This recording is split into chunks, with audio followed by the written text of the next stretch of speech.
இமயமலை அடிவாரத்தில் ஒரு மடம். அங்கே ஒரு சன்னியாசி இருந்தார். அவர்கிட்ட ஒருத்தர் வந்தார். சுவாமி, ஆசையை உதற நினைக்கிறேன், முடியல, ஒட்டிக்கிட்டே வருது அப்படின்னாராம். இப்படி உட்கார, ஒரு கதை சொல்கிறேன் அப்படின்னு சொல்லி அவர் சொல்ல ஆரம்பித்தாராம். அவர் சொன்ன கதை என்னென்னா, ஒரு ஊரில் ஒரு ஆள் இருந்தான். அவன் பேர் குப்புசாமி. அவங்ககிட்ட எப்பவும் ஒரு பழைய தொப்பி இருக்கும், விடவே மாட்டான். அதனால் அவனை எல்லோரும் தொப்பி சாமி அப்படின்னு தான் கூப்பிடுறது வழக்கம். ஒரு புது தொப்பி வாங்கிக்கப்படாதாப்பா அப்படின்னு நண்பர்கள்லாம் சொல்லி பார்த்தாங்க. பணத்துக்கு எங்கே போவேன் அப்படின்னு விட்டானா. பணம் வச்சுருக்கான், செலவு பண்ண மனசு வரல. மகா கஞ்சன். பழைய பாட்டில்கள்லாம் வாங்கி விற்றுக்கிட்டு இருந்தான். அப்படி ஒரு தடவை பழைய கண்ணாடி சாமான்களை ஏலத்தில் எடுத்தப்போ அதில் ஒரு அருமையான சென்ட்டு பாட்டில் கிடச்சிது. உடனே ஒரு ஐடியா பண்ணான். அந்த சென்ட்டை சின்ன சின்ன பாட்டில்களில் அடைச்சி ஜன்னல் ஓரமாக அடுக்கி வச்சுட்டான். அதை விற்றா நிறைய பணம் கிடைக்குமே. அதனால் இதுக்கு இடையில் ஒரு நாள் அவன் அப்படியே உட்காந்துருந்தான். அந்த நேரம் நண்பன் வந்தான். ஏண்டா, உன் பழைய தொப்பியை மாற்றப்படாதா? ஊரில் எல்லோரும் கேலி பேசுகிறாங்களே ஒன்று தொப்பி சாமின்னு அப்படின்னு சொல்லி கேட்டிருக்கான். இந்த சென்ட்டு பாட்டில் விற்றதும் பணம் வரும், அதுக்கப்புறம் பார்க்கலாம் அப்படின்னு நானா இவன். சரி வா, நீச்சல் குளத்துக்கு போயிட்டு வருவோம் அப்படின்னு கூப்பிட்ருக்கான் நண்பன். 2 பேரும் போனாங்க. அதே நேரம் அந்த ஊர் நீதிபதியும் அங்கே குளிக்க வந்தாராம்.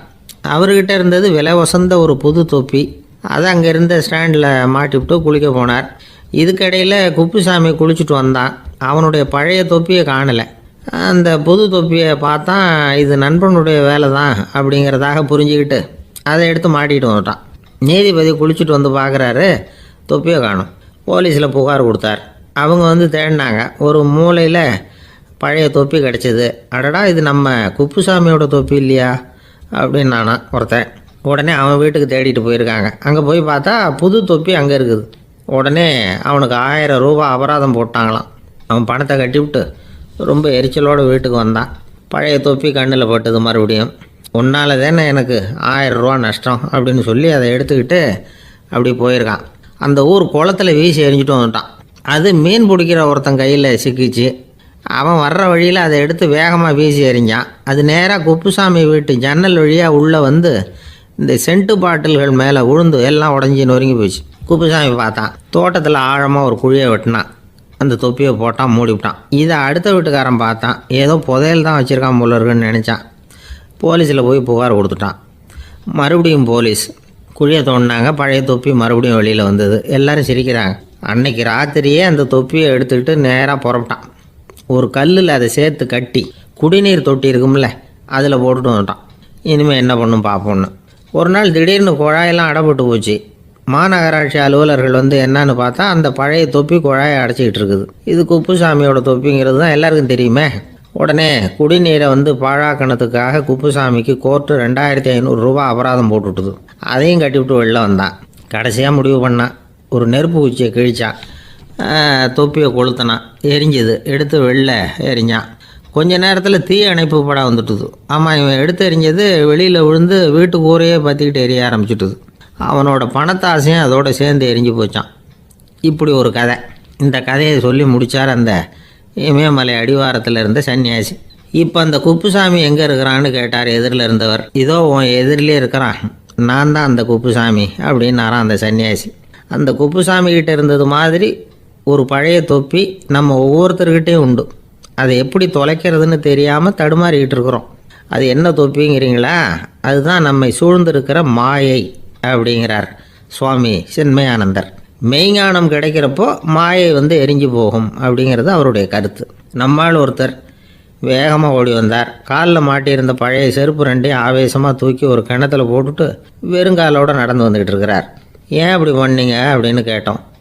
அந்த செருப்புக்கு சொந்தக்காரன் பின்னாடி வந்துக்கிட்டு இருக்கிறான், அதனால் அப்படி பண்ணேன் அப்படிங்கிறார் இவர்.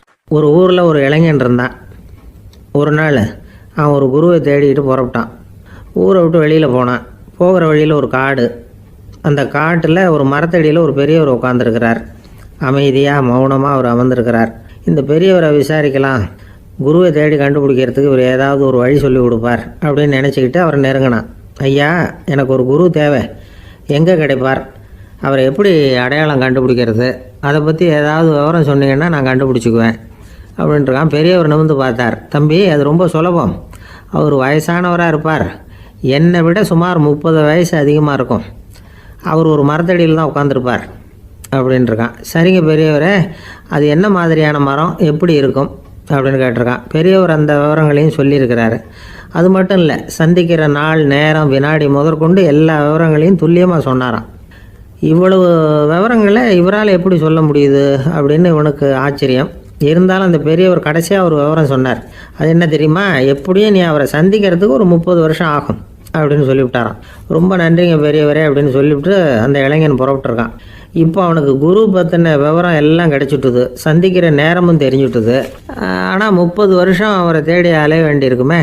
அவன் தேட ஆரம்பித்தான். காடு மலை எல்லாம் சுற்றி அலைஞ்சான். பல வருஷங்கள் தேடினான். அழுத்து போயிட்டான். கடைசியில் அவனுக்கும் வயசாகிட்டுது. கடைசியில் தன்னுடைய சொந்த ஊருக்கே திரும்பி போய்கிட்டு இருந்தான்.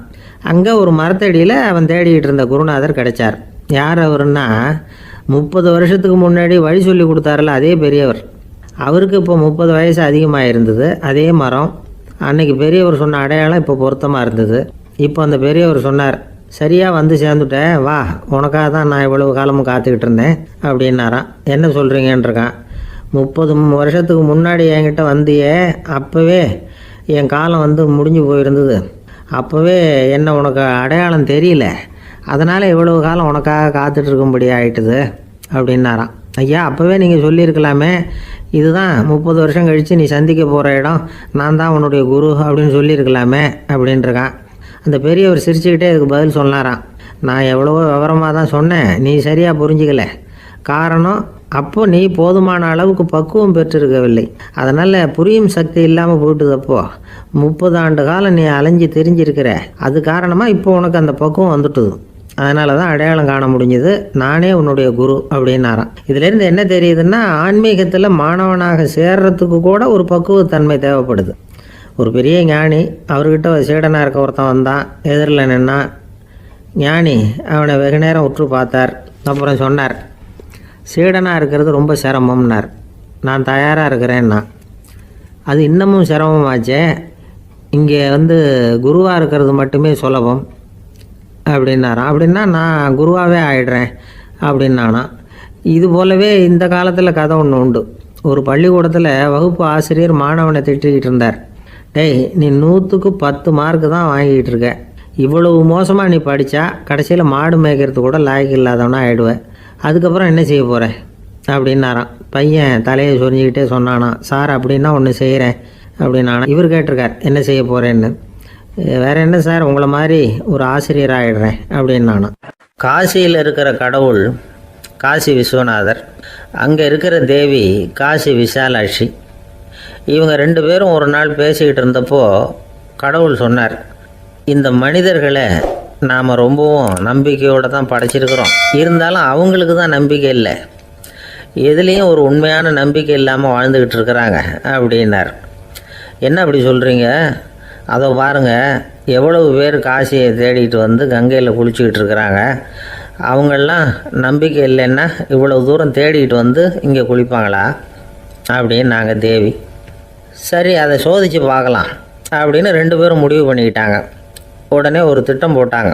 அது எப்படின்னா, நாம் 2 பேருமே பக்தர்கள் மாதிரி உருவத்தை மாற்றிக்கிட்டு கங்கை கரைக்கு போக வேண்டியது.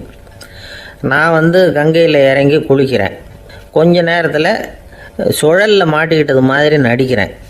நீ உடனே கரையிலேருந்து சத்தம் போடும், என்னோடய வீட்டுக்காரரை யாராவது காப்பாற்றுங்களேன்னு சத்தம் போடும்.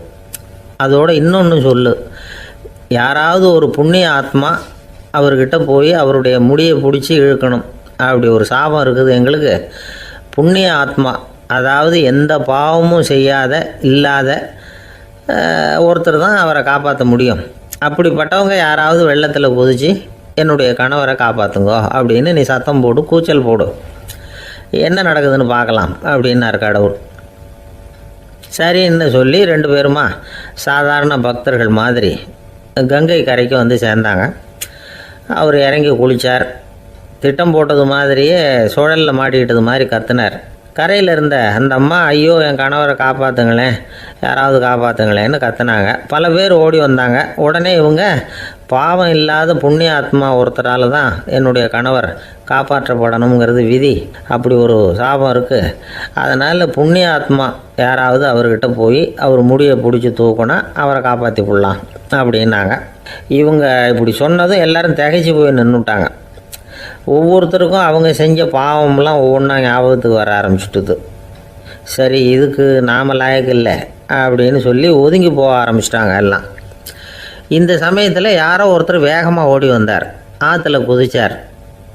அவர்கிட்ட போனார், முடியை பிடிச்சார், தூக்கினார், அவரை காப்பாற்றி கரைக்கு கொண்டுட்டு வந்துட்டார். அப்படி காப்பாற்றின அந்த ஆளை இவங்க 2 பேரும் தனியாக கூப்பிட்டுக்கிட்டு ஒரு மண்டபத்துக்கு வந்துட்டாங்க. வந்து விசாரிக்கிறாங்க. நீ யாரப்பா அப்படின்னு கேட்குறாங்க. ஏதும் தெரியாத மாதிரி. நான் இந்த ஊர் அன்ன சத்திரத்தில் வேலை செய்கிற ஒரு சமையல்காரன் அப்படிங்கிறார். நீ வந்து கங்கையில் குளிக்கிறது உண்டான்னு கேட்டிருக்காங்க.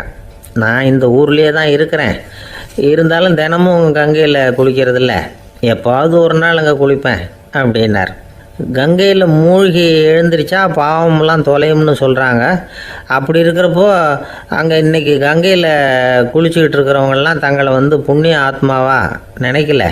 கங்கையில் குளிக்காத நீ உன்னை வந்து புண்ணிய ஆத்மாவாக நினச்சி என்னை காப்பாற்ற வந்திருக்கிற, அது எப்படி அப்படின்னு கேட்டார். அதுக்கு அந்த ஆள் சொல்கிறான், கங்கையில் குதித்ததுக்கு அப்புறம் தானே உங்களை காப்பாற்ற போகிறோம், அப்படி குதிக்கும் பொழுது என்னுடைய பாவம்லாம் போயிருக்கும்ல, நான் புண்ணிய ஆத்மாவாக ஆயிருப்பேனே, அதனால தான் துணிஞ்சு வந்து உங்களை காப்பாற்றினேன் அப்படின்னா. கடவுளும் தேவியும் அவனுக்கு வந்து காட்சி கொடுத்தாங்களாம். இப்படி ஒரு கதை உண்டு. அதாவது கங்கையில் குளிச்சுக்கிட்டு இருக்கிறவங்களுக்கே தங்களுடைய பாவம் போகுங்கிற நம்பிக்கை பரிபூர்ணமாக இல்லை. குளிக்காத ஒருத்தனுக்கு அந்த நம்பிக்கை இருந்தது. அதனால் அவனால் கடவுளை பார்க்க முடிஞ்சது. கடவுளை வந்து நாமளும் பார்க்க முடியுமா முடியாதா அப்படிங்கிற குழப்பம்லாம் நமக்கு வேண்டியதில்லை. நம்பிக்கையோடு வாழணுங்கிற உண்மையை மட்டும் இந்த கதையிலேருந்து புரிஞ்சுக்கிட்டால் போதும். ஏன்னா இந்த கதையை கேட்டுட்டு ஒரு நண்பன் குதர்க்கமாக ஒரு கேள்வி கேட்டான். ஏன் சார், கங்கையில் குளித்தா பாவம் போயிடும்னு சொல்கிறீங்களே, நான் எனக்கு வேண்டாத ஒருத்தனை அழைச்சிட்டு போய் கங்கையிலேயே தள்ளி விட்டுட்டு அதுக்கப்புறம் அங்கேயே முழுக்க போட்டுட்டு நான் செஞ்ச பாவத்தை வந்து அதுலேயே கழுவி விட்டுட்டு மறுபடியும் உங்ககிட்ட வந்துடுறேன்னு வச்சுக்கோங்க, நீங்கள் என்னை வந்து புண்ணிய ஆத்மான்னு ஏற்றுக்குவீங்களா அப்படிங்கிறான். ஆள் கொஞ்சம் ஆசைந்தான், நம்மளே அங்கே அழைச்சிட்டு போனாலும் போயிடும். ஒரு ஊரில் ஒரு பெரியவர் இருந்தார். அவர் ஒரு குரு. அவர் தொடர்ந்து தியான கூட்டங்கள் நடத்துவார்.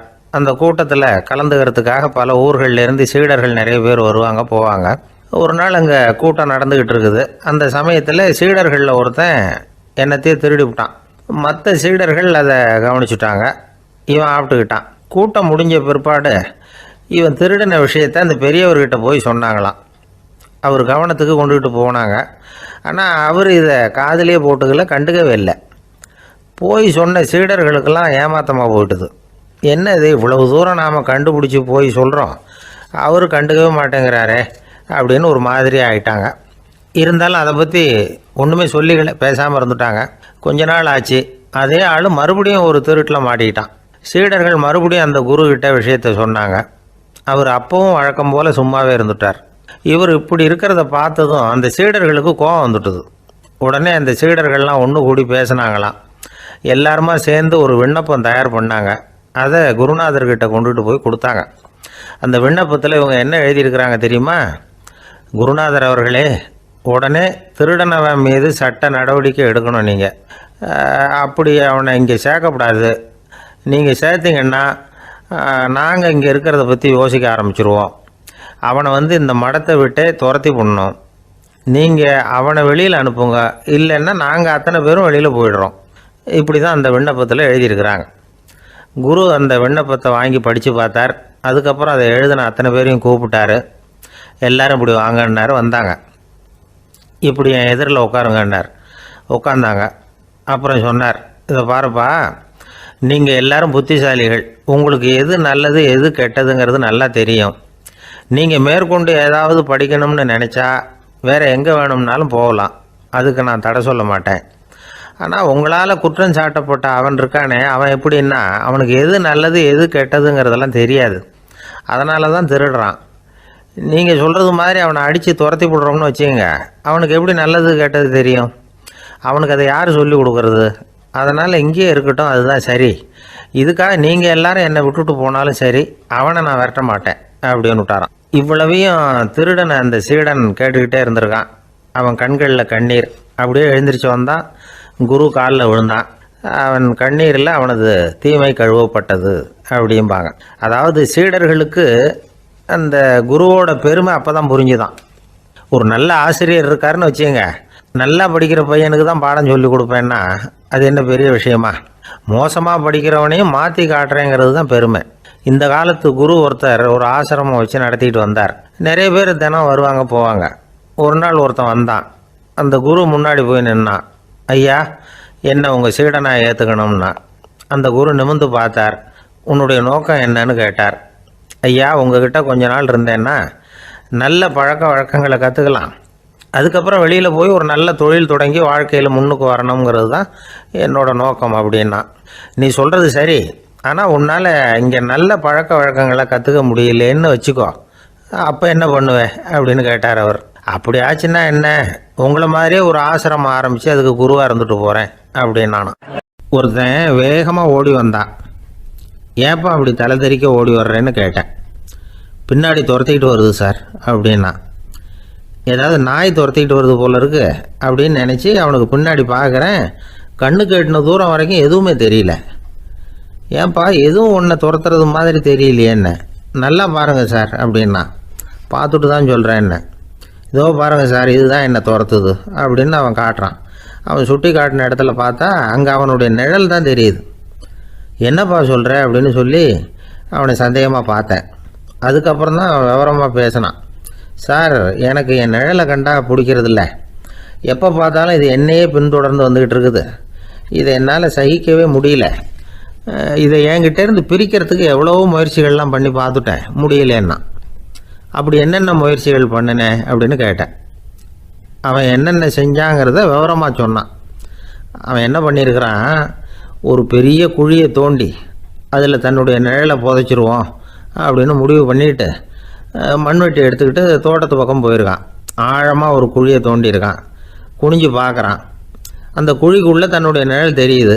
ஆஹா, இதுதான் சமயம், நிழல் இப்போ குழிக்குள்ளே இருக்குது, மண்ணை போட்டு மூடி விடலாம் அப்படின்னு நினச்சிக்கிட்டு கொஞ்சம் மண்ணை அள்ளி போட்டான்.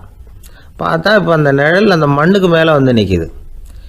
இது ஏதுடா வம்பா போச்சு அப்படின்னு அவசரமாக மண்ணை வாரி போட்டு மூடி பார்க்குறான். குழி பூராவும் மூடி விட்டு பார்க்குறான். மறுபடியும் நிழல் மேலே வந்து உட்காந்துக்கிட்டு இருக்குது. சரி, இதை குழியில் புதைக்க முடியாது அப்படின்னு முடிவு பண்ணிட்டு இதை இங்கேயே இப்படியே விட்டுட்டு ஒரே ஓட்டமாக ஓடி போடுவோம் அப்படின்னு நினச்சி எடுத்தான் ஓட்டம். அது காலை நேரம். இவன் மேற்க நோக்கி ஓடிக்கிட்டு இருக்கிறான். ஓடி ஓடி பார்க்குறான், நிழல் இவனை விட வேகமாக இவனுக்கு முன்னாடி ஓடிக்கிட்டு இருக்கு. சரி, திரும்பி ஓடி பார்ப்போம் அப்படின்னு நினச்சிக்கிட்டு அப்படியே சடார்னு திரும்பி ஓட ஆரம்பித்தான். பார்த்தான், அப்பாடா நிழலை காணலை. கொஞ்சம் தூரம் ஓடி ஒரு இடத்துல நின்று அப்படியே சாவகாசமாக திரும்பி பார்க்குறான். பின்னாடி நின்றுக்கிட்டு இருக்குது நிழல். இப்படி ஓடி வந்து தான் இங்கே நம்ம முன்னாடி நின்று தன்னுடைய அவஸ்தையை சொல்லிகிட்டு இருக்கிறான். இந்த நிழலை துரத்துறது அல்லது வெட்டி விடுறது, இதுக்கு ஏதாவது வழி இருக்கா சொல்லுங்கள் சார் அப்படிங்கிறான். நமக்கு ஒன்றும் புரியல. அந்த நேரம் பார்த்து ஒரு பெரியவர் வந்தார். அவர்கிட்ட யோசனை கேட்டோம், என்ன செய்யலாம்னு. அவர் சொன்னார், இந்த பாருப்பா, நீ அங்கேயும் எங்கேயும் ஓடாத, அப்படியே கீழே படுத்துக்கொண்டார். அது நல்ல உச்சி வேலை. அவன் அப்படியே கீழே படுத்துக்கிட்டான். இப்போ அப்படி இப்படின்னு திரும்பி பார்க்குறான், நிழலை காணலை.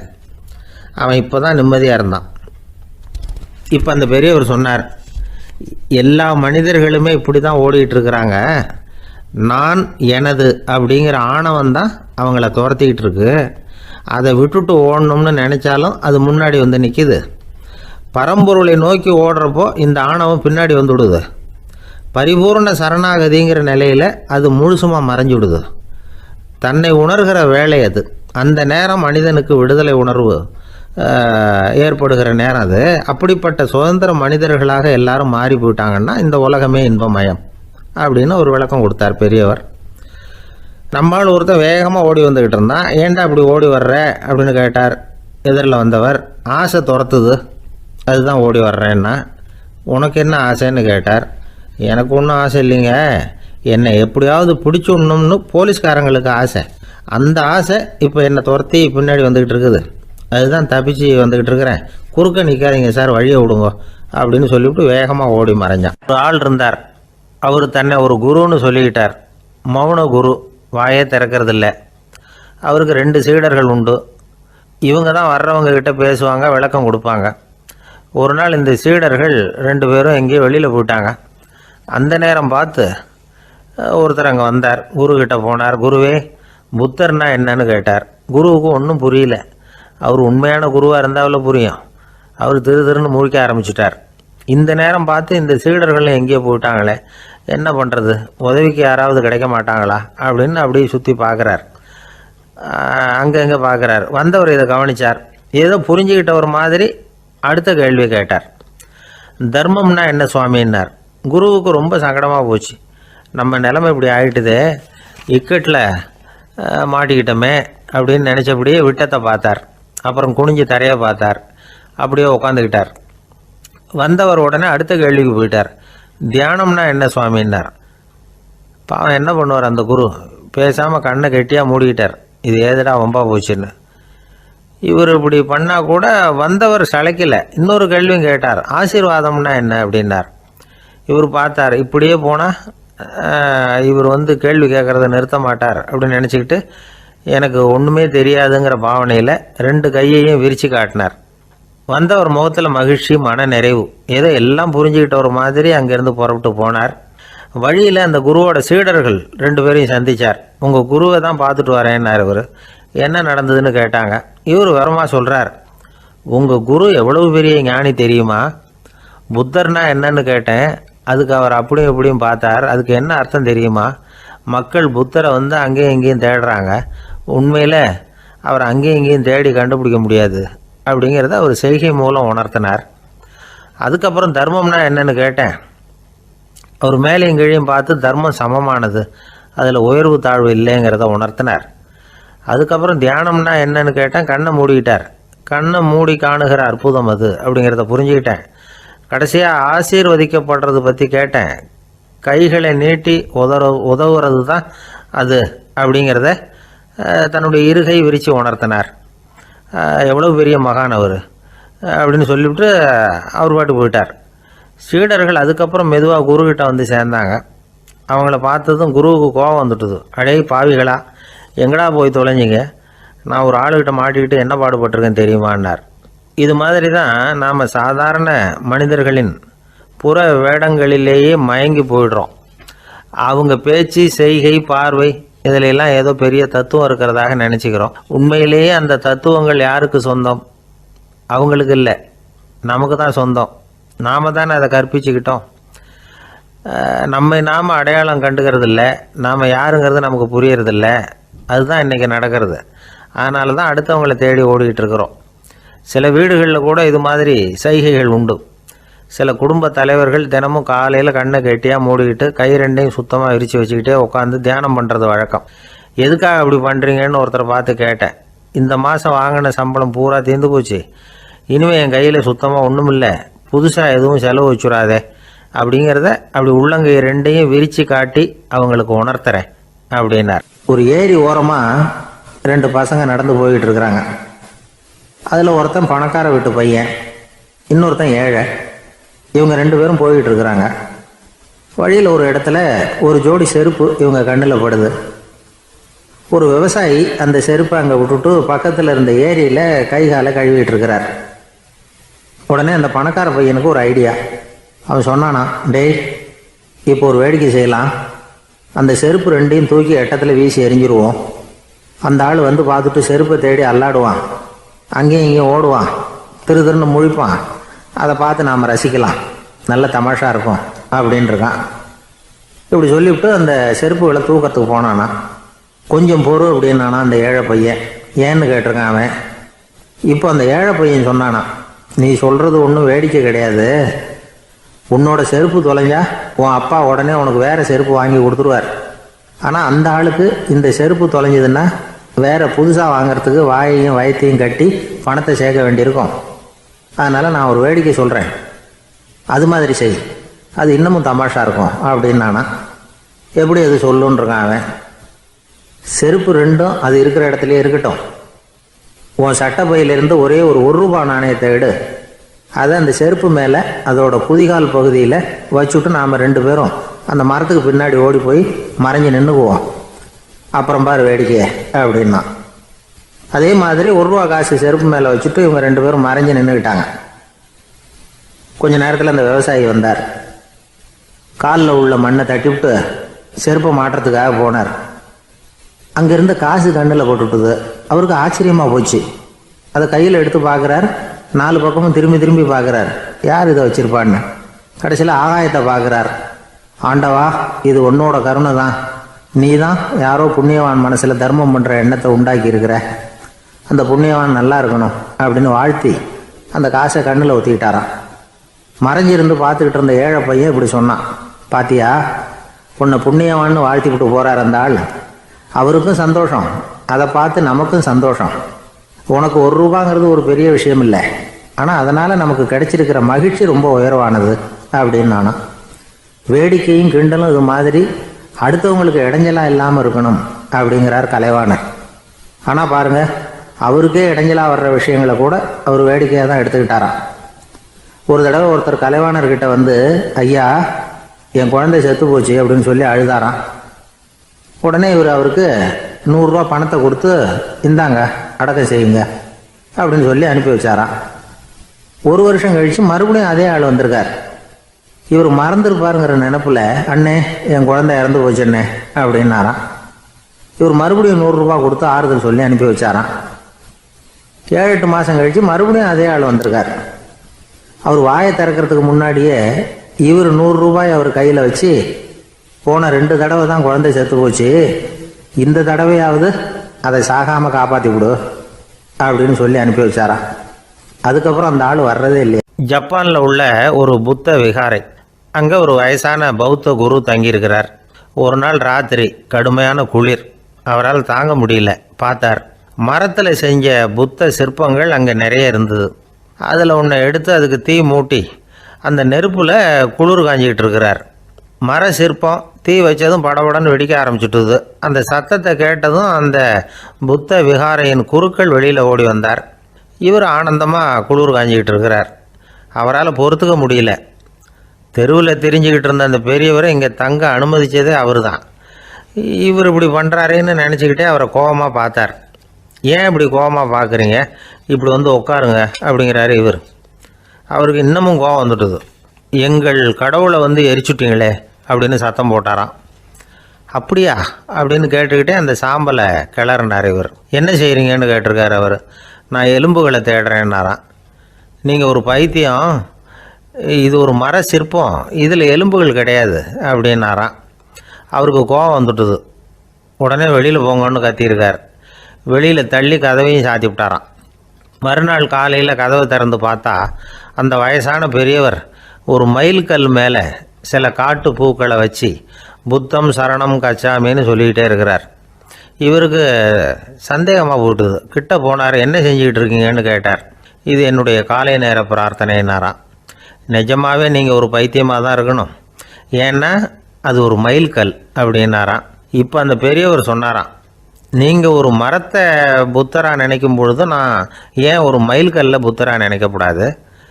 நான் வந்து புத்தரை எரிக்கலாம், ஏன்னா அவரை நான் நேசிக்கிறேன். அந்த சிற்பம் வந்து மரத்தால் ஆனதுங்கிறது எனக்கு தெரியும். நான் ஒரு மைல்கல்லை தொழலாம், ஏன்னா அது எனது பூக்களை தாங்குது. நான் இந்த மைல்கல்லுக்குள்ளே மறைஞ்சிருக்கிற புத்தரை பார்க்குறேன்.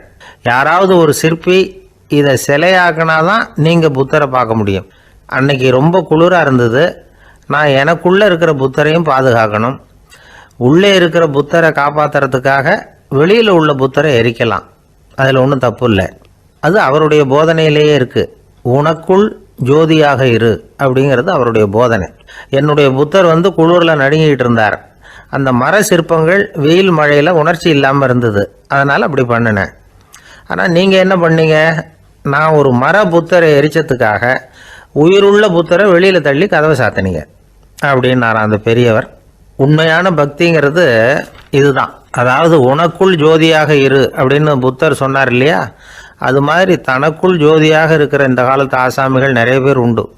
எப்பவும் போதையிலேயே இருக்கிறவங்க.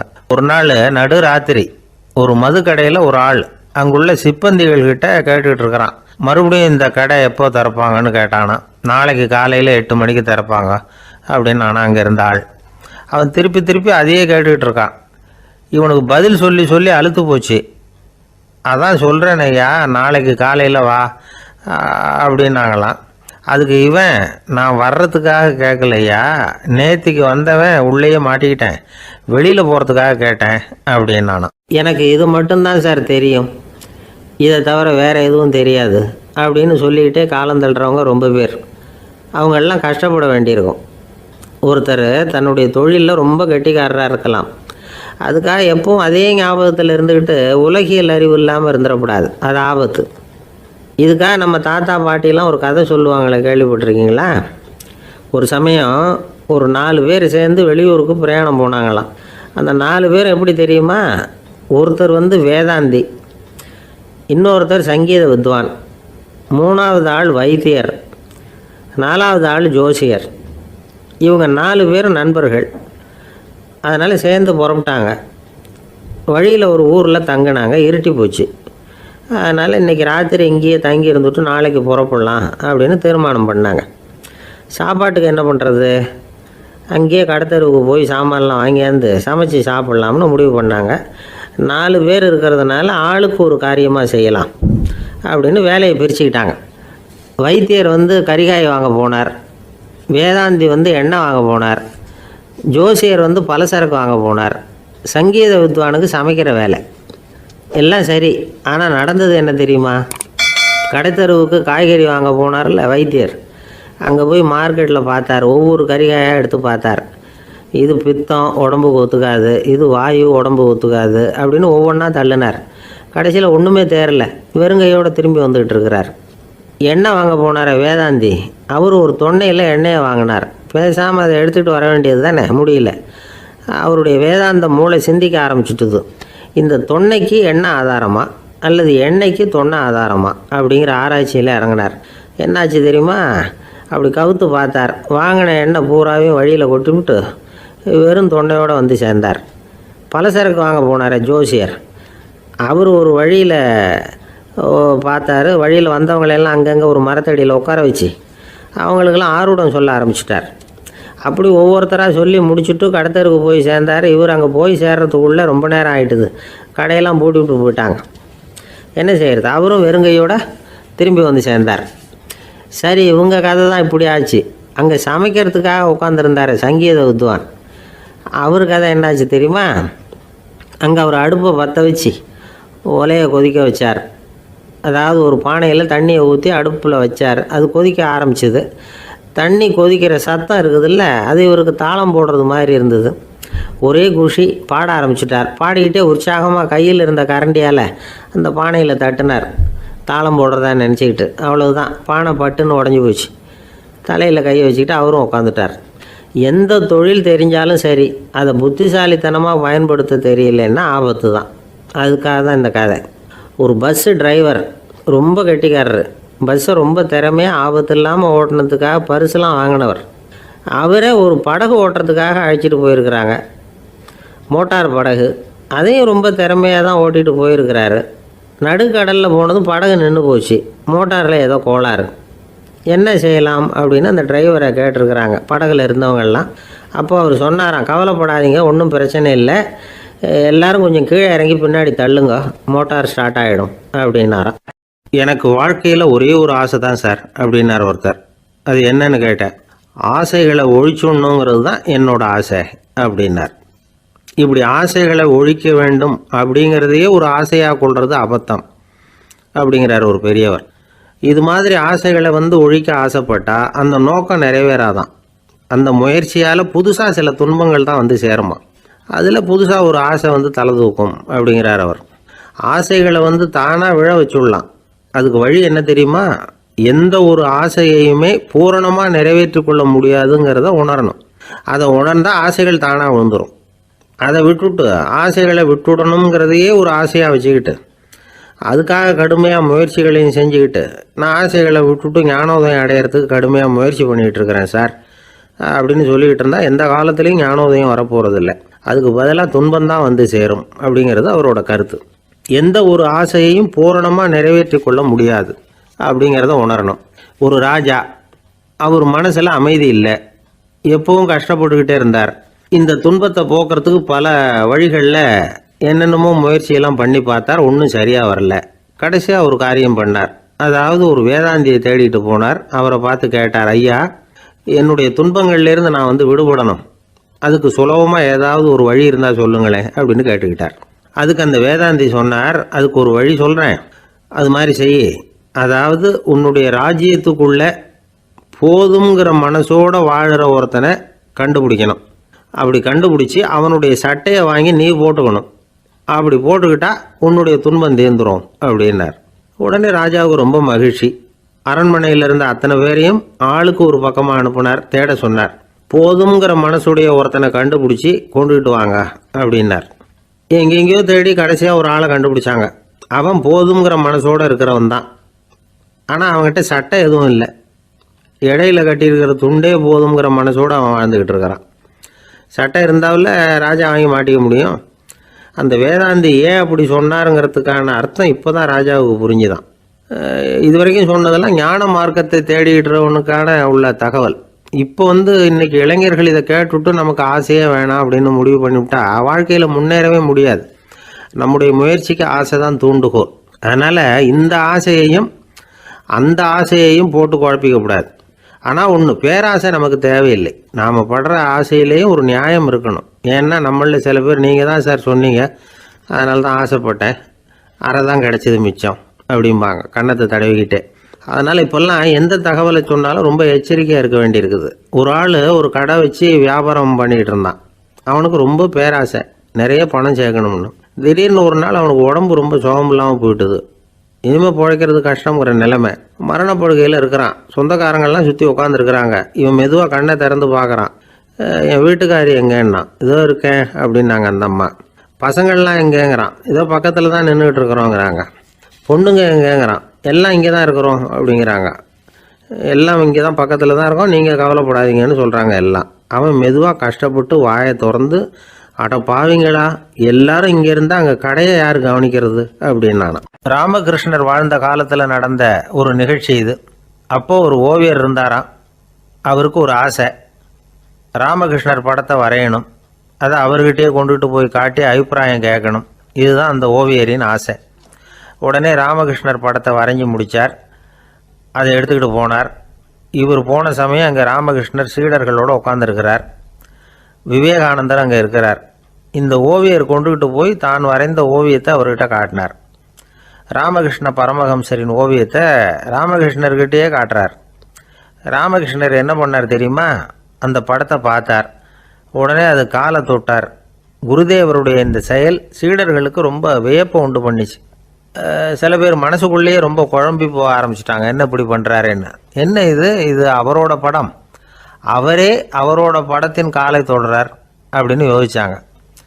சில பேர் ஒன்றும் புரியாமல் ஒருத்தர் பார்த்து சிரிச்சுக்கிட்டாங்க.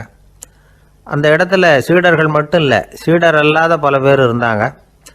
தன்னுடைய காலை தானே தொடர இவருடைய செயல் பற்றி என்ன நினைக்கிறது அப்படின்னு அவங்களும் குழம்பி போய் நிற்கிறாங்க. அந்த படத்தை வரைஞ்சி அவர்கிட்ட காட்டின அந்த ஓவியருக்கும் அதிர்ச்சி. இருந்தாலும் அவர் சீடர் கிடையாது. அதனால் கொஞ்சம் துணிச்சலை வர வச்சுக்கிட்டு கேட்டார், என்னங்க இது, என்னால் என்னுடைய கண்களையே நம்ப முடியல. இது உங்கள் சொந்த உருவப்படம், நீங்கள் உங்கள் சொந்த கால்களையே தொடுறீங்க, இது எங்களுக்கு கொஞ்சம் சங்கடமாக இருக்குதே அப்படின்னார். ராமகிருஷ்ணரின் கண்களில் ஆனந்த கண்ணீர் வழிஞ்சுதான். அவர் சொன்னாராம், இது என்னோட படம்ங்கிறது எனக்கு தெரியும், ஆனால் இது என்னோட படம்ங்கிறதுனால நான் இதோட காலை தொடலை. நீ என்னுடைய சமாதி நிலையை இந்த படத்தில் படம் பிடிச்சி காட்டியிருக்கிற, அதனால் அதோட காலை தொடறேன். சமாதி நிலையில் யார் இருந்தாலும், அது என்னுடைய படமாக இருந்தாலும் சரி அல்லது வேறு யாருடைய படமாக இருந்தாலும் சரி, படம் யாருதுங்கிறது முக்கியம் இல்லை. இதில் எது முக்கியம்னா அது தன்னை உணர்ந்த ஒரு உணர்நிலையின் படம். அப்படி இருக்கிறப்போ அதோட காலை நான் தொடணும். அதுக்கு நீங்கள் எல்லாரும் ஏன் சங்கடப்படுறீங்கன்னு எனக்கு தெரியல அப்படின்னாராம். இப்போ தான் அங்கே இருந்த சீடர்களுக்கும் மற்றவங்களுக்கும் விவரம் புரிஞ்சுதான். இதுக்கு முன்னாடி யாரும் செய்யாததை இவர் செஞ்சிருக்கிறார், ஆனால் அவருடைய காரணம் ரொம்ப நியாயமானது அப்படிங்கிறத உணர்ந்தாங்களாம்.